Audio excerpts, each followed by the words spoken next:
Hola a todos. Hoy estoy aquí para traer una reflexión. Jesús nos advierte a todos de los peligros de este mundo. Esa fue parte de su misión, denunciar todas las falsas doctrinas de los que preferían su propia imagen de gloria ante los hombres. Vino a denunciar a quienes se hicieron sabios según su propio juicio, y por esta causa estaban perdiendo al pueblo de Dios, guiándolos a través de la puerta ancha. Ciegos, guías de ciegos, ni ellos alcanzaban el cielo, y con sus falsas enseñanzas se lo cerraban a aquellos que estaban a punto de entrar. Al igual que los grandes profetas, Jesús vino a llamar al arrepentimiento, a recordar la verdad, a resucitar a los muertos y a guiarnos por sendas de justicia por amor de su nombre. Pero Él es diferente a todos. Él es el Verbo, el primogénito de toda creación, el unigénito, uno con el Padre y el Espíritu, el camino, la verdad y la vida. Es la verdad que los antiguos profetas profetizaron, aquel que esperaban según las promesas. Por él la humanidad fue predestinada a ser hija de Dios, no según la carne y la sangre del linaje, mas es su voluntad que seamos hijos según el Espíritu. En Juan 1:11 leemos: a lo suyo vino, y los suyos no lo recibieron, mas a todos los que le recibieron, a los que creen en su nombre, les dio potestad de ser hechos hijos de Dios. Jesús una y otra vez les señalaba los errores doctrinales a los hombres, advirtiéndoles del peligro de muerte y condenación en el cual se encuentran, que también arrastra a quienes aprenden de estos errores. Se apartaron de la verdad por torcer las escrituras con interpretaciones forzadas que dejaban de lado todo lo que no encajaba con sus ideas. Es el gran pecado de idolatría. La palabra deja de tener importancia y comienza a ser más importante la interpretación. Es la ruina de este siglo, retratada en la frase: no existen hechos, solo interpretaciones. En Mateo 15:3 leemos: respondiendo él les dijo: ¿por qué también vosotros quebrantáis el mandamiento de Dios por vuestra tradición? Porque Dios mandó diciendo: honra a tu padre y a tu madre, y el que maldiga al padre o a la madre muera irremisiblemente. Pero vosotros decís: cualquiera que diga a su padre o a su madre, es mi ofrenda a Dios, todo aquello con que pudiera ayudarte, ya no ha de honrar a su padre o a su madre.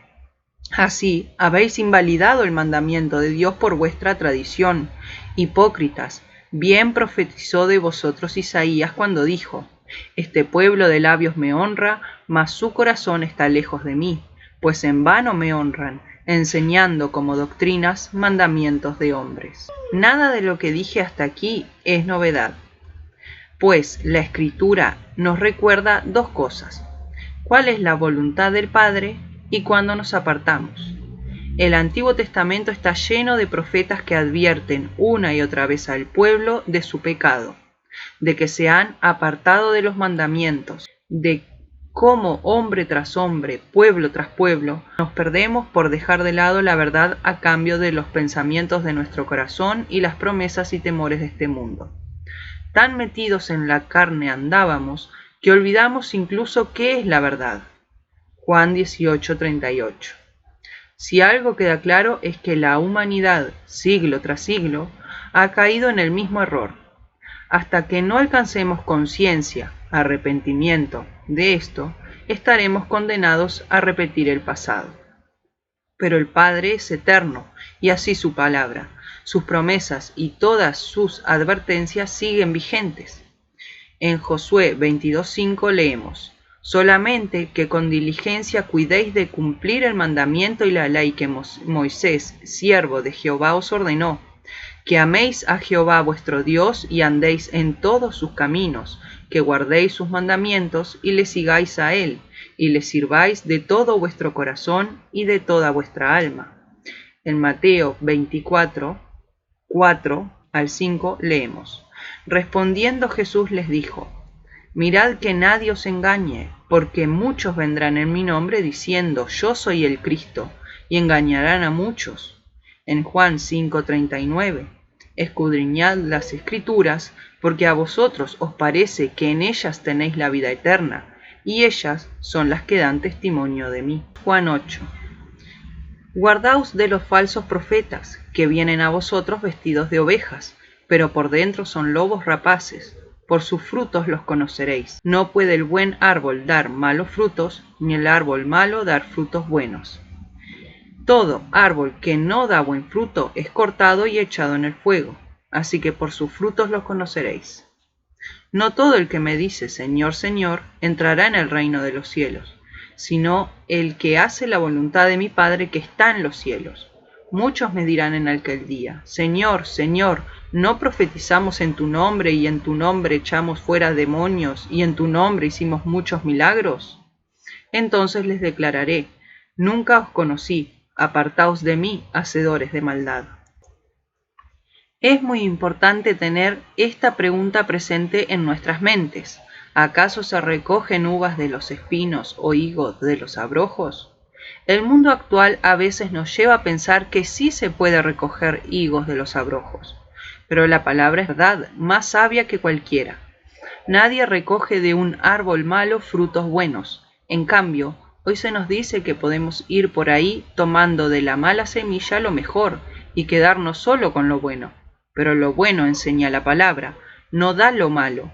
Así que si ves maldad, mal árbol es, nada bueno hay en él, es solo su apariencia. Yo os envío como a ovejas en medio de lobos. Sed pues prudentes como serpientes y sencillos como palomas. Guardaos de los hombres. Mateo 10. Aún hoy parece que sucede como en tiempos de Elías, que por un hombre de Dios había 450 falsos profetas. Pero los peligros a los que nos enfrentamos hoy son más terribles, porque los antiguos elegían a uno u otro con plena conciencia. En estos días, en cambio, nuestros enemigos son los de nuestra propia casa, quienes se presentan como seres de luz, se ven hermosos a la vista y por dentro solo tienen muerte, y así advertía el maestro. La cantidad de falsos maestros, falsos profetas, falsas doctrinas, nos delatan que este es el tiempo del anticristo. En 1 de Juan 4, amados, no creáis a todo espíritu, sino probad los espíritus si son de Dios, porque muchos falsos profetas han salido por el mundo. En esto conoced al Espíritu de Dios. Todo espíritu que confiesa que Jesucristo ha venido en carne es de Dios, y todo espíritu que no confiesa que Jesucristo ha venido en carne no es de Dios. Y este es el espíritu del anticristo, el cual vosotros habéis oído que viene, y ahora ya está en el mundo. Basta que se diga que Cristo fue un simple hombre para advertir el espíritu de quien habla. Aquí está la diferencia. Reconocer a Jesús como Hijo de Dios. ¿Reconoces que Él es el Mesías prometido? Muchos plantean esta cuestión de que Jesús fue un gran maestro, pero un simple hombre. Dicen creer en su existencia, pero eso no basta. ¿Qué sería si no creer? Porque podemos decir que existió Aristóteles o Platón. Jesús no solo nos enseña de lo que pasó, de lo que estaba pasando en aquellos días y de lo que pasará hoy en el futuro, sino que además nos enseña a cómo advertir. Por ejemplo, en Juan 7:24 leemos, no juzguéis según las apariencias, sino juzgad con justo juicio. Si tenemos presente que el adversario siempre se presenta disfrazado y nunca como lo que es, este es un gran consejo a tener en cuenta. No juzguemos según la superficie, sino que conozcamos. Y no temáis a los que matan el cuerpo, mas el alma no pueden matar. Temed más bien a aquel que puede destruir el alma y el cuerpo en el infierno. Las películas de Hollywood han hecho un gran trabajo desviando nuestra atención a aquello que debemos temer. Ciertamente, quienes creemos en Cristo y adoptamos a Dios como Padre y le pedimos ser adoptados como hijos, no tenemos por qué temer a estas cosas. Más bien, tenemos que estar atentos y vigilantes. pero nuestro temor y nuestra fe debe de guardarse solo para Dios. Bien, como decía, la propaganda ha degenerado mucho estas expresiones como anticristo y este tipo de temas. Pero la realidad es que la Biblia los trata muy seriamente y si nos ponemos a estudiarlos, veremos que ciertamente los días en los que vivimos se cumplen con la palabra. En 2 de Tesalonicenses 2, el día del Señor está cerca. Nadie os engañe de ninguna manera, pues no vendrá sin que antes venga la apostasía y se manifieste el hombre de pecado, el hijo de perdición, el cual se opone y se levanta contra todo lo que se llama Dios o es objeto de culto, tanto que se sienta en el templo de Dios como Dios, haciéndose pasar por Dios. Este cuadro del 1500 es de Luca Signorelli y se llama La predicación del anticristo. En él podemos ver cómo se hace pasar por apóstol, por maestro y predica. Pero así como vemos cómo engaña, vemos al fondo aquellos que velan y escudriñan la palabra como los de Berea, y a su vez vemos en el cielo al ángel venciendo al anticristo. Como dijo el predicador, nada nuevo hay bajo el sol. En Juan 7:45 leemos: los guardias vinieron a los principales sacerdotes y a los fariseos. Entonces estos les preguntaron: ¿por qué no lo habéis traído? Los guardias respondieron: jamás hombre alguno ha hablado como este hombre. Entonces los fariseos les preguntaron: ¿también vosotros habéis sido engañados? ¿Acaso ha creído en él alguno de los gobernantes o de los fariseos? Pero esta gente que no sabe la ley, maldita es. Les dijo Nicodemo, el que vino a él de noche, el cual era uno de ellos: ¿juzga acaso nuestra ley a un hombre sin primero no lo oye y sabe lo que ha hecho? Respondieron y le dijeron: ¿eres tú también Galileo? Escudriña y ve que de Galilea nunca se ha levantado un profeta. Ciertamente aquí vemos cuáles son las estrategias del adversario. Una de ellas es desacreditar a los hombres, no por lo que dicen o por lo que hacen, sino utilizando las falacias más antiguas que se conocen como los ataques ad hominem. Generalmente la historia va a contar que son justamente aquellos que se llaman a sí mismos sabios, y en este caso que se hacían llamar rabí, y los que más largas oraciones hacen o hacían, y los que enseñaban o enseñan, esos fueron y suelen ser los más ciegos de todos, porque ni son sabios ni son maestros, y las oraciones las hacen solo para mostrarse como fieles ante los hombres, y no en verdad para Dios.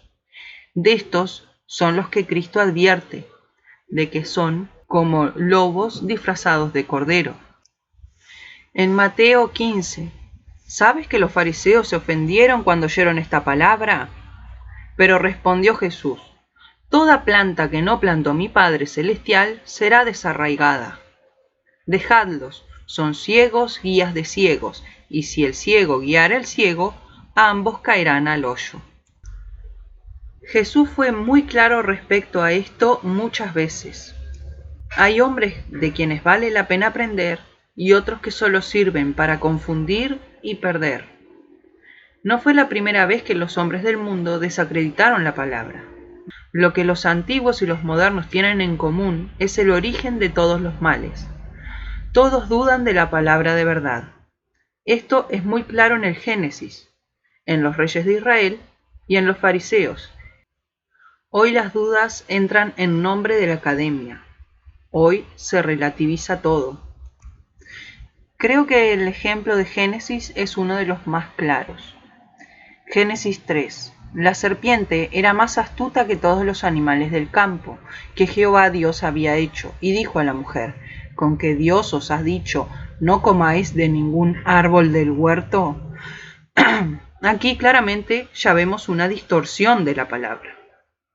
La mujer respondiendo a la serpiente: del fruto de los árboles del huerto podemos comer, pero del fruto del árbol que está en medio del huerto, dijo Dios, no comeréis de él, ni lo tocaréis, para que no muráis.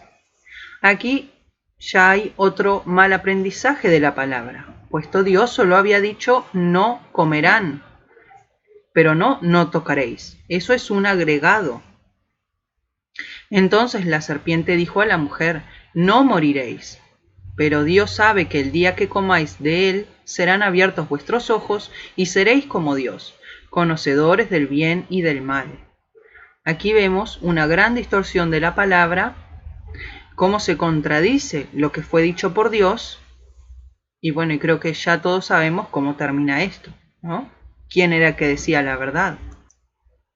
Pero por las dudas, aquí una imagen que dicen vale más que 1000 palabras. Bien, en los tiempos antiguos se dudaba a cambio de las promesas de los falsos dioses. Hoy, en cambio, se duda en nombre de la ciencia. En el escenario que los hombres de hoy armaron, fe y razón son opuestas, y según esta regla de un juego macabro donde ellos son jugador y árbitro, o eres un fanático fundamentalista que ha perdido de vista la realidad, o eres un hombre digno de ser llamado ilustre maestro, objetivo, que razona las cosas y por lo tanto alcanza la verdad. Esta falsa dicotomía entre fe y razón es un artilugio para llevarnos a dudar de nosotros mismos y así terminar por dudar de nuestro Padre. No es cierto que fe y razón son distintas. Solo quienes desconocen nuestro origen son capaces de afirmar tales mentiras. Nuestra relación con Dios se basa en nuestra capacidad de advertir el mal, de analizarnos a nosotros mismos, de no juzgar por apariencias, en nuestra conciencia de cuál es nuestro lugar y cuál el del Padre. Incluso el acto propio que más nos acerca al Padre es el de reconsiderarnos a nosotros mismos, a nuestras obras y palabras.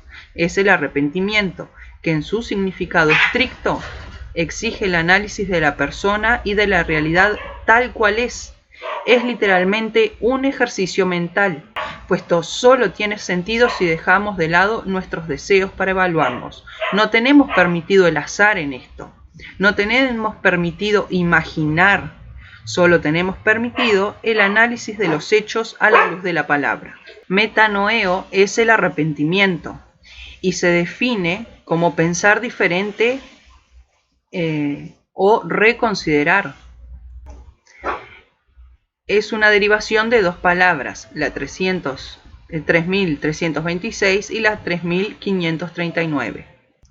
La 3326, meta, con o conmigo, que denota acompañamiento. En medio.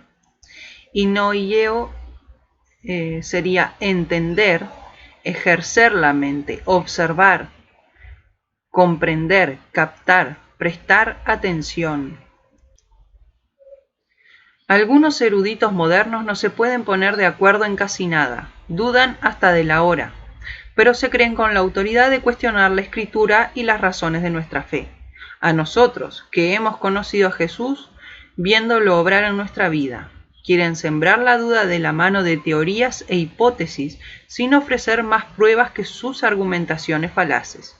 Dicen que es ciencia, pero la ciencia es más que las alucinaciones de unos cuantos. Es tal el desprecio e ignorancia que sin hechos, sin prueba ninguna, solo por su antojo y palabra, llegan a distorsionar la propia definición de ciencia. Así pueden decir que cuando imaginan sus hipótesis están haciendo ciencia racional, cuando en verdad solo se están comportando como malcriados y caprichosos. También es importante comprender que a veces, incluso nosotros mismos, podemos caer en el error y perder así a nuestros hermanos. Ninguno de nosotros es perfecto. Por eso, por amor al prójimo y a la verdad, es que debemos escudriñar las Escrituras y vigilar que nadie se aparte de ellas. Descansar en que es el otro el que sabe es en cierto modo un acto de egoísmo. Nosotros, como simples humanos, estamos destinados a errar. Nosotros velemos por nuestros hermanos, Pero si no estudiamos y entendemos la palabra, ¿cómo podemos saber cuando alguno se ha perdido?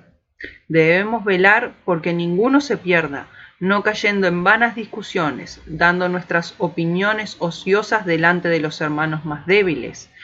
Todo lo que digamos debe de estar de acuerdo con toda la palabra. Para esto es necesario no sacar versículos de contexto. La palabra tiene más de 31.000 versículos. Si vamos a sostener alguna teoría o si vamos a hacer alguna afirmación, tenemos que vigilar que respetemos lo que estos versículos enseñan en el contexto de todo el libro y de toda la escritura. Porque si te aferrás solo al 0,1% de lo que está escrito para sostener tus ideas, caes en el error de forzar las escrituras para sostener algo que muy probablemente solo esté en tu imaginación. Pero mirad que esta libertad vuestra no venga a ser tropezadero para los débiles, porque si alguno te ve a ti, que tienes conocimiento, sentado a la mesa en un lugar de ídolos, la conciencia de aquel que es débil ¿no será estimulada a comer de lo sacrificado a los ídolos? Y por el conocimiento tuyo se perderá el hermano débil por quien Cristo murió. De esta manera, pues, pecando contra los hermanos e hiriendo su débil conciencia, contra Cristo pecáis. Por lo cual, si la comida le es a mi hermano ocasión de caer, no comeré carne jamás, para no poner tropiezo a mi hermano. En Mateo 18 leemos: a cualquiera que haga tropezar a alguno de estos pequeños que creen en mí, mejor le fuera que se le colgara al cuello una piedra de molino de asno y que se le hundiera en lo profundo del mar. Ay del mundo por los tropiezos, es necesario que vengan tropiezos, pero ay de aquel hombre por quien viene el tropiezo. Pequeño no solamente se refiere a los niños, sino también a los discípulos más nuevos o más jóvenes, aquellos que aún no comen de vianda, como dijera el apóstol. En la parábola de la oveja perdida, vemos también esta voluntad del Padre de que ninguno se pierda. No hagamos como Caín de preguntar luego a Dios si es que acaso somos guarda de nuestros hermanos, porque es obvio que sí lo somos. Ciertamente surgen preguntas: ¿por qué suceden ciertas cosas entre los cristianos? ¿Por qué si nos llamamos creyentes tenemos ciertas actitudes, nosotros o nuestros hermanos o aquel que se llame a sí mismo creyente? Y es que no todo aquel que ha recibido la palabra lo hace de la misma manera. Esto lo entendemos con la parábola del sembrador. La palabra es la semilla. Hay semilla que cae junto al camino, otra que cae sobre las piedras, otra entre los espinos y otra que al fin cae en buena tierra. Solo los que caen en buena tierra dan fruto, porque los que caen junto al camino son los que oyen, pero luego viene el diablo y quita de su corazón la palabra, para que no crean y se salven. Los de sobre la piedra son los que habiendo oído reciben la palabra con gozo, pero no tienen raíces, creen por algún tiempo, pero en el tiempo de la prueba se apartan. La que cayó entre espinos son los que oyen, pero luego se van y son ahogados por las preocupaciones, las riquezas y los placeres de la vida, y no llevan fruto. Pero la que cayó en buena tierra son los que, con corazón bueno y recto, retienen la palabra oída y dan fruto con perseverancia. Así como la palabra siembra es semilla, hay otro sembrador. Y esto lo encontramos en Mateo 13:24.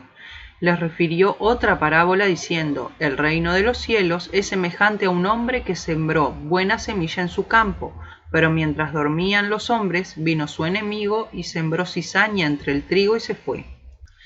Esta parábola, además, nos enseña a entender, también nos ayuda a entender por qué se permite la maldad en el mundo. Y es que si no se permitiera la maldad, todos seríamos destruidos. Escuchemos lo que nos dice Timoteo. Te suplico encarecidamente delante de Dios y del Señor Jesucristo, que juzgará a los vivos y a los muertos en su manifestación y en su reino, que prediques la palabra y que instes a tiempo y fuera de tiempo, redarguye, reprende, exhorta con toda paciencia y doctrina, pues vendrá tiempo cuando no soportarán la sana doctrina, sino que teniendo comezón de oír, se amontonarán maestros conforme a sus propias pasiones, y apartarán de la verdad el oído y se volverán a las fábulas. Pero tú sé sobrio en todo, soporta las aflicciones, haz obra de evangelista y cumple tu ministerio. Ciertamente la palabra es para todos, la salvación está ahí para todos. La parábola de la red barredera es una de las que mejor grafica cómo es el reino de los cielos, por lo menos para mí, puesto me ayuda a entender que la separación será en el fin del siglo, no es ahora. Hoy estamos todos juntos en la misma red. Están aquellos a los que el diablo ya les arrebató la palabra de su corazón. Están aquellos a los que se les arrebató la pasión de este mundo. Y están aquellos que sí recibieron la palabra y dan frutos. Pero todos están en la misma red. Asimismo, el reino de los cielos es semejante a la red que, echada en el mar, coge de toda suerte de peces, la cual, estando llena, la sacaron a la orilla, y sentados cogieron lo bueno en vasos y lo malo echaron fuera. Así será el fin del siglo. Saldrán los ángeles y apartarán a los malos de entre los justos, y los echarán en el horno de fuego. Allí será el lloro y el crujir de dientes. Dícele Jesús: ¿habéis entendido todas estas cosas? Ellos respondieron: sí, Señor.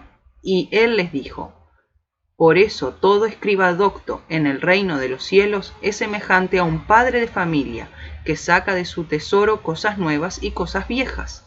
Y aconteció que acabando Jesús estas parábolas, pasó de allí.